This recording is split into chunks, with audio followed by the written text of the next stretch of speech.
كان لؤي صائما لأول مرة، ومع اقتراب أذان المغرب بدأ يشعر بالجوع الشديد والتعب. وبينما كان يلعب مع أخته الصغيرة نورة، سقطت قلعة الألعاب التي بناها لساعات. استشاط لؤي غضبا، صرخ في وجه أخته وقال كلمة غير لطيفة جعلت نورة تبكي.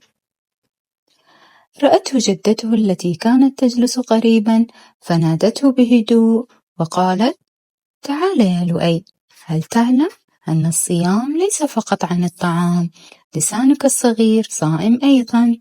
تعجب لؤي ومسح وجهه قائلا: وكيف يصوم اللسان يا جدتي؟ هل أتوقف عن الكلام تماما؟ تخيل يا حبيبي أن كل كلمة تخرج من فمك تتحول إلى طائر يطير في السماء.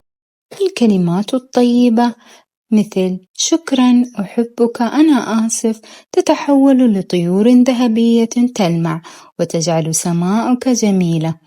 أما الكلمات القاسية والصراخ فتتحول لطيور سوداء مخيفة تجعل قلبك والصيام ثقيلا. نظر لؤي للسانه وتخيل تلك الطيور السوداء، فشعر بالخجل وتذكر كلام النبي صلى الله عليه وسلم أن الصائم لا يرفث ولا يجهل.